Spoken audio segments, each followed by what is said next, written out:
નગર પ્રાથમિક શિક્ષણ સમિતિ દ્વારા સંચાલિત સ્ટેશન રોડ પર મિશ્ર શાળા નંબર 39 ના આચાર્યએ બાળકો અને શિક્ષકો સાથે અભદ્ર વર્તન કરતા હોવાની ફરિયાદને લઈને હોબાળો મચ્યો હતો। વાલીઓ આજે શાળા ખાતે હોબાળો મચાવતા સત્તાધીશો દોડતા થયા હતા। ભરૂચમાં મિશ્ર શાળા ક્રમાંક નંબર 39માં પ્રિન્સિપલ તરીકે માયાબેન ગત વર્ષ 2024ના ઓક્ટોબર મહિનામાં ફરજ ઉપર આવ્યા ત્યારથી જ શાળાના શિક્ષકો અને વિદ્યાર્થીઓ સાથે વિવાદો ઉભા થતા હોય તે પ્રકારનું વર્તન કરતા હોવાના આક્ષેપ સાથે શિક્ષકો, વિદ્યાર્થીઓ અને વાલીઓ પ્રિન્સિપાલ સામે જ મેદાનમાં ઉતરી ભારે આક્રોશ સાથે પ્રિન્સિપાલની બદલી કરવાની માંગ સાથે મોરચો માંડતા જ શિક્ષણ જગતમાં ચર્ચાનું કેન્દ્ર બન્યો છે। તો કેટલાય વિદ્યાર્થીઓએ રડતી આંખે પ્રિન્સિપાલ સામે આક્રોશ ઠાલવી શિક્ષકો સાથે વિદ્યાર્થીઓને બહાર કાઢી મૂકવામાં આવતા હોવાના આક્ષેપ પણ કર્યા છે। સમગ્ર ઘટના મુદ્દે શાળાના પ્રિન્સિપાલ માયાબેને પણ પોતાની પ્રતિક્રિયા આપી અને તેઓ આક્ષેપ કર્યા કે શાળાના શિક્ષકો અને વિદ્યાર્થીઓ પ્રિન્સિપાલનું શાસન અધિકારી સાથે અફેર હોવાની વાતો ઉડાવી પ્રિન્સિપાલને બદનામ કરતા હોવાના પણ આક્ષેપો તેઓએ કર્યા છે। મારું ખોટું છે, ઉલટાના જિગીસાબેન અને વ્યંકટેશભાઈ ને એ લોકો મારું શાસન અધિકારી સાથે અફેર ચાલે છે એવું એ લોકો મારા પર બ્લેમ લગાવતા હતા અને એનું લેખિતમાં બધું જ જે કઈ છે તે મેં શાસન અધિકારી સાથે આપેલું છે। ના, મેં ભગવાન કસમ આવું તો ક્યારે થયું જ નથી। હું એવી કોઈ વાત કરતી જ નથી।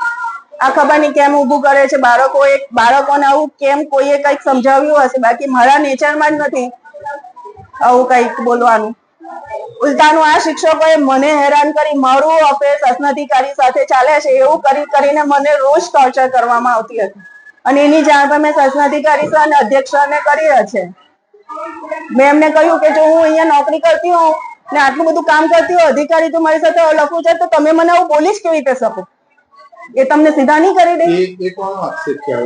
જિગીશાબેન, જાગૃતિબેન, વ્યંકટેશભાઈ અને અનિતાબેન, એ ચારે ચાર નું એવું કેવું છે કે મારું શાસન અધિકારી ભરત સલાહ સાથે અફેર ચાલતું છે, એ મારી પાછળ પડ્યા છે, મને પસંદ કરે છે એટલે મારું વાત માનવાની નહીં।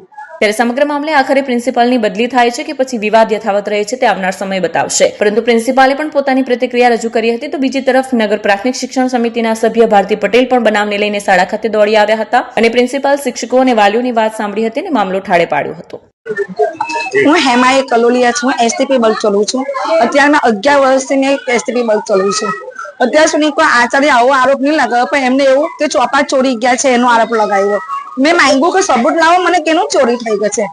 તેમને કશો સબૂત પણ નહીં આપતા ને એક્ઝામ લગાવ્યા કે તમે ચોરી કરી છે આમ તેમ ને મને 2-3 દિવસમાં તો મને બાળકો સાથે બહાર કરી મૂકી કે તમારે એસટીપી બલ્બ બંધ થયો, તમે ચાલા માંડો અહીંથી એવું કે તમે કહો હું અહીંથી નહીં જાઉં, મારે લખાણ આપો તમે જાઓ તો કે મારા લખાણે તમે અહીંથી ચાલા માંડો। મારા બાળકો સાથે બહાર કરી મૂક્યા મને ને મારી જોડે મને ધમકી આપે। હું ક્લાસમાં હું ઓફિસમાં જાઉં ને સહી કરવા તો મને ધમકી આપે મને કે તમને હું મારીશ આમ કરી ધમકીઓ આપે મને ને વિડીયો પણ છે મારી મમ્મીના મારી છોકરીના સમ ઘડી મને ખવડાવ્યા કરે કે તમે સમ ખાઓ, એ બધા મારા વિડીયો પણ અંદર રેકોર્ડ છે અંદર। તમે લોકોએ આની ફરિયાદ કરી છે ઉપર? હા કરી, અમે જિલ્લા પંચાયતમાં કરી છે બધું। અમે આ વિડીયો પણ એ પણ લખાણમાં બધું આપ્યું છે। અમને 8 પહેલા આપ્યું છે। ના કોઈ એ નહીં, એક અમે નિર્ણય લઈશું એવું કીધું અમને। નમસ્કાર, મારું નામ જિગીશા પાદરિયા છે। હું આ શાળામાં 14 વર્ષથી નોકરી કરું છું। તમે જોશો તો અમારા આચાર્ય માયાબેન તરફથી અમને બહુ ટોર્ચરિંગ કરવામાં આવે છે।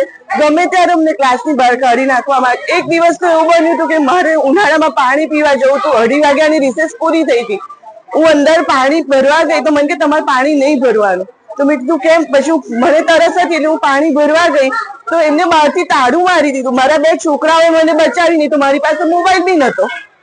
એ છોકરાઓ કીધું કે મારા ટીચર અંદર છે, ત્યારે એમને દરવાજો ખોલ્યો, નહીં તો એ મારા 2 છોકરાઓને હું અત્યારે બોલાવી શકું છું। એ બંને છોકરાઓ અહીંયા છે। શું નામ છે આચાર્યનું? માયાબેન જાદવ। કેટલા ટાઈમથી? એ લગભગ ગયા વર્ષે આવ્યા, હજુ 10-11 મહિના જેવું થયું। ફક્ત આવું તમારા જોડે થઈ ગયું? બધા ના, સ્ટાફ જોડે વારે થાય જ છે। તમારી માંગ શું છે? અમને ન્યાય મળે। કેવી રીતના ન્યાય મળે તમને? છોકરાઓ પણ સારી રીતે ભણી શકે, કારણ કે અમે લોકો આવું થાય તો અમારાથી ધ્યાન નથી અપાતું છોકરાઓ પાસે। અને તમે મારા એમાં પણ જોઈ શકો છો, મને ઓફિસની અંદર જવાની ના પાડી હતી। આ લોકેશન સાથે મારો ફોટો છે, મને બહાર માસ્ટરમાં સહી કરાવતા હતા, ઓફિસમાં ના પાડી હતી। બીજી વાત કે જ્યારે મને એક દિવસ મેસેજ કરેલો કે તમારે ક્લાસમાં નહીં બેસવાનું, આ 7 દિવસ હું આ રીતે બહાર લાઈટ પંખા વગર ખુરશી પર બહાર બેઠેલી છું।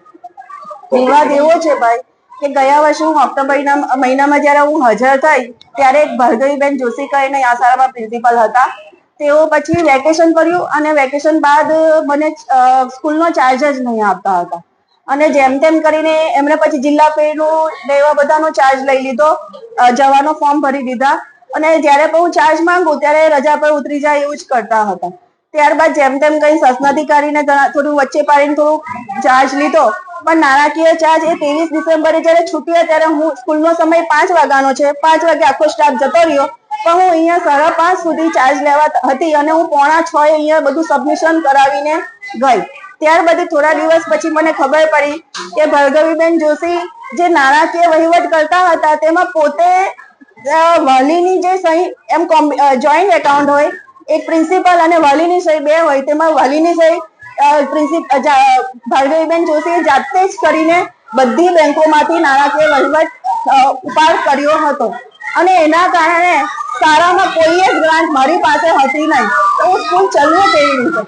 જ્યારે આ બાબત મને ખબર પડી, સાથે સાથે સ્કૂલના બીજા શિક્ષકો છે, જિગીશાબેન છે, વ્યંકટેશભાઈ છે, પછી જાગૃતિબેન છે, એ લોકો બધાને પણ આ બાબતની ખબર પડી તો એ લોકો એવા લાગ્યા કે જો ભાર્ગવીબેનના કામ આ બેન નહીં કરે તો એને ફસાવવાની, એની નોકરી છોડાવવાની. અને સાથે સાથે આ બધાના કારણે અમારા સ્ટાફમાં વિશ્વાસ ઉભો થયો અને હમણાં ટીચરો એવા આક્ષેપ કરે છે કે તમને એમની પર ચોરીનો ઇલ્ઝામ લાગે, તમને ચોરીનો ઓફિસમાં ઘૂસવા નથી દેતા. ના, એવું કોઈ નથી. બધા જ સ્કૂલમાં સમય આવે છે, સહી કરે છે.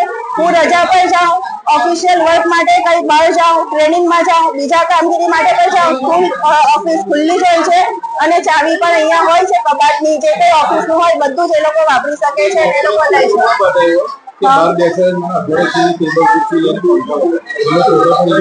કોઈ દે નહીં.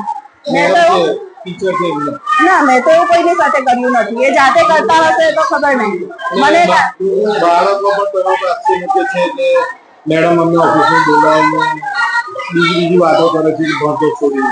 ના, મેં એવું કર્યું નથી. આ બધું કદાચ શિક્ષકોએ એમને આવું બધું બોલવા ઉશ્કેર્યા હશે. મારા સ્વભાવમાં એવું નથી. મેં કોઈ બાળકને એવી કોઈ પણ જાતની વાત કરી નથી. મુખ્ય વિષય ચર્ચા કરતા હોય છે બાળકો સ્પષ્ટ આક્ષેપ છે કોને? બાળકો સાથે. ના, મારા એવો કોઈ ક્યારે એવો પ્રેમ પ્રકરણ બાબતમાં કોઈ વાતચીત થઈ જ નથી. એમાં એવું છે કે મુખ્ય વિષય આ છે, ભાર્ગવીબેન જોશી ખરા તે આવું બધું ગેરવહીવટ કરવા કરીને ગયા. જિગીશાબેન, વ્યંકટેશભાઈ, જાગૃતિબેન અને અનિતાબેન એ લોકો નો મારી પર શું હતું, મારી પર એ લોકો ફોર્સ કરતા હતા કે એ બેનના બધા કામ હું કરું અને એ કામ હું કરું અને એ કામ હું પૂરા કરું અને હું કામ કરતી પણ હતી, પણ દરેક બાબતમાં એ બેનના ભૂલ, દરેક બાબતમાં ભૂલ. એટલે પછી મેં એ લોકોને કહ્યું કે હું આ બધું જ કામ કરીશ તો મારા સમયનું કામ કોણ કરશે અને મારે બધું કરવાનું હોય એટલે ક્યારે હું કરીશ? એટલે આ કારણે આ પ્રશ્ન ઉભો થયો. જિગીશાબેન રોજ ઘરે ઘરે જતા રહેતા હતા. અહીંયા એમ નર્સરીમાં એમનો છોકરો મૂક્યો છે, ત્યાં એમના છોકરાને લેવા જતા અને ઘરે જતા એટલે રોજ અડધો કલાક જતા રહેતા. વ્યંકટેશભાઈ જે છે તે રોજ સાંજે 4:45 સ્કૂલેથી જતા રહેતા. એમની 5:05 સુરતની ટ્રેન છે, તો એ કેવી રીતે પકડાય? 4:05 જતા હતા. આવું બધું હું આવી ત્યારે બધું એમણે મારી પાસે માંગણી કરી અને મેં કહ્યું કે ભાઈ આવું રોજને રોજ તો હું નહીં ચલાવી શકું અને સાથે સાથે ભાર્ગવીબેન નું પણ આવું હતું. એના કારણે સ્ટાફમાં પ્રશ્નો ઉભા થયા. હા, શાસનાધિકારી સરને આ અંગે રજૂઆત કરી છે.